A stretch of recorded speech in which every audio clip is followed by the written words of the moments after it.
In the winter of 1945, at a former Luftwaffe bomber base in Bavaria, something unthinkable was happening.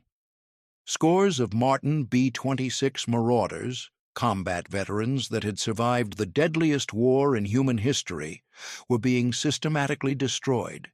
Men affixed TNT packs to the wing roots of these medium bombers, lit the fuses, and stepped back. In a thunderous crack and a shower of twisted metal, any hope of ever flying again was gone. After a few more well-placed explosive charges ripped through the remains, bulldozers raked up the shattered pieces, and trucks hauled the fragments to the smelter. These weren't battle casualties. These were executions. The photos are enough to make any World War II curator cry. This was the fate awaiting hundreds of thousands of American warplanes in the months and years following Victory Day. Over the course of the war, factories in the United States had built nearly 300,000 military aircraft, a staggering industrial achievement that helped turn the tide against the Axis powers. About 7% of them were lost in accidents stateside, and 14% more in combat operations overseas. That left roughly 230,000 aircraft remaining when the guns finally fell silent. The problem was simple but brutal. The military needed only a fraction of them in the post-war world. The U.S. War Assets Administration and the Reconstruction Finance Corporation faced an unprecedented challenge. What do you do with the world's largest air force when peace suddenly breaks out? The answer wasn't pretty. They began to make the hard decisions to leave many aircraft behind, and the Marauders were among the first to go. But why these particular planes?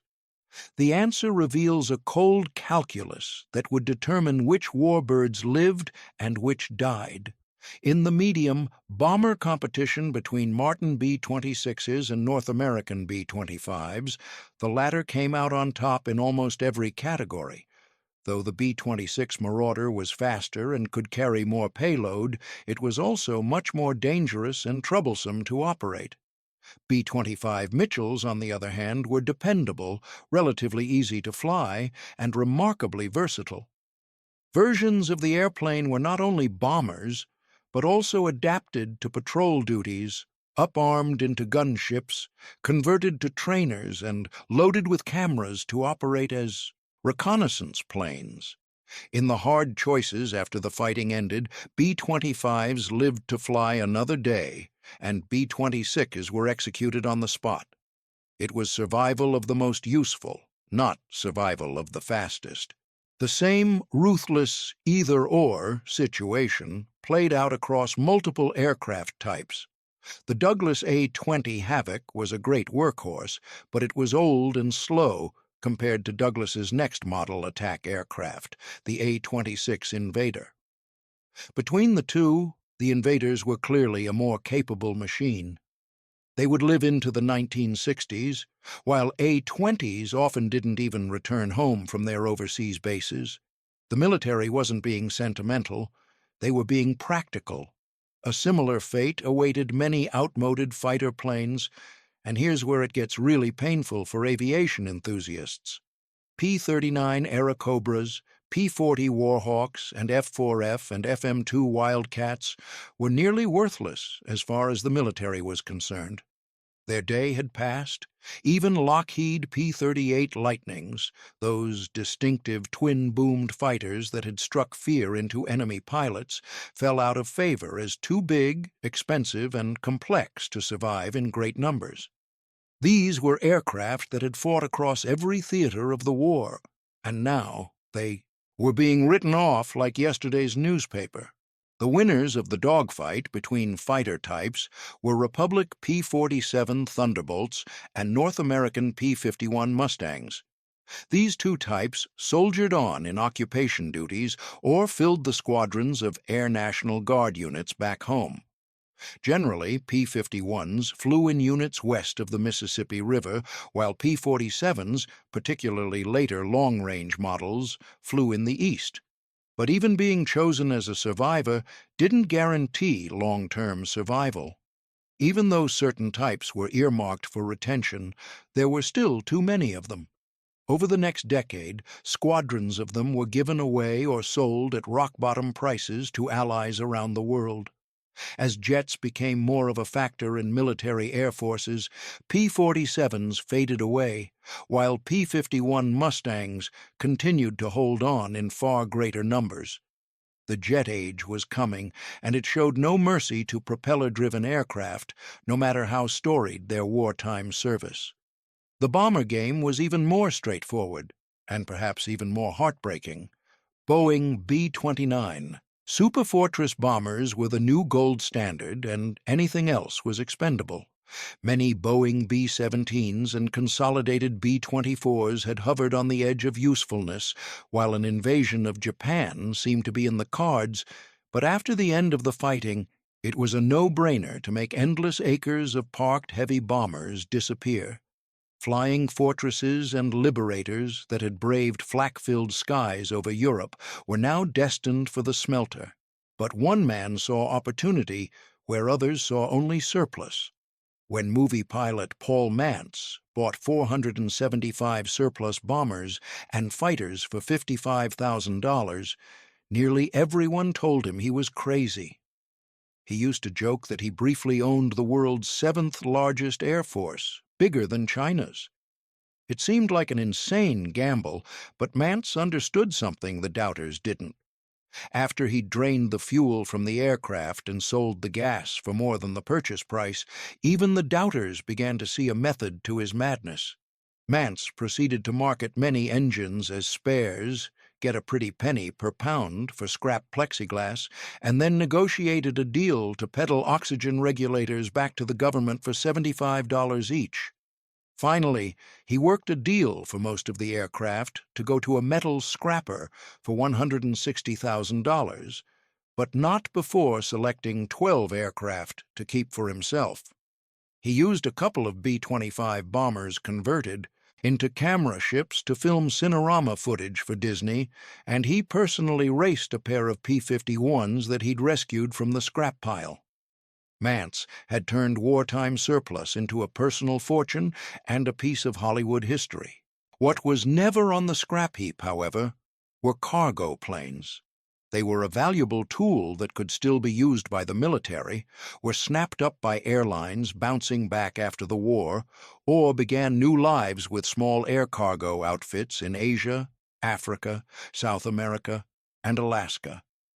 Douglas C-47s and C-54s were as good as gold for decades. These unglamorous workhorses proved that in peacetime, carrying cargo was far more valuable than carrying bombs. Trainers were similarly useful, offering a lifeline to civilian aviation. They were, as a rule, smaller and simpler than a B-17 or P-38, making them useful for beginning pilots, pleasure flyers, and agricultural work. Many Stearman PT-17 biplanes went into service with crop dusters or air show performers. The availability of surplus machines allowed all sorts of flyers to take to the skies at a bargain price. The war had created a generation of pilots, and these trainers kept them flying. Back in the world of high-performance planes that no civilian yet wanted, the Navy had to make its own brutal either-or decision. When it came to Grumman Hellcats and Vought Corsairs, only one would make it into the post-war world in great numbers. While Hellcats were easier to fly and endlessly tough and dependable, Corsairs could cruise faster and farther and could haul more weaponry. Plus, the Grumman Aircraft Engineering Corporation was sitting pretty, positioned to build Tiger Cats and Bearcats as well as the early generations of jets. Vought, meanwhile, was available to continue to build Corsairs and spares. As a result, many Hellcats were used up as drones, shot from the skies in training exercises. It was an ignoble end for the aircraft that had dominated Pacific carrier battles. Then came Korea, and suddenly everything changed. When war broke out on the Korean peninsula, the new jet aircraft being used by the Air Force and Navy had serious shortcomings. They were expensive and delicate, unable to operate from makeshift runways or loiter over the battlefield for hours at a time. The jets couldn't do the dirty work. Thousands of Corsairs and Mustangs, now designated F-51s, served in Korea as bomb trucks, forever hauling explosives to the front lines. Bought and paid for as far as the military was concerned, they could be used up flying dirty and dangerous missions the jet jockeys wouldn't touch. These warbirds got a reprieve, but it came at a cost, measured in dangerous low-level missions. Masses of B-29s served in Korea as well, bombing by day until MiG-15 jet fighters began to ravage them. The Superfortress crews quickly transferred their operations almost solely to nighttime bombing. Even the newest and best American bombers from World War II were vulnerable to the new generation of jet fighters.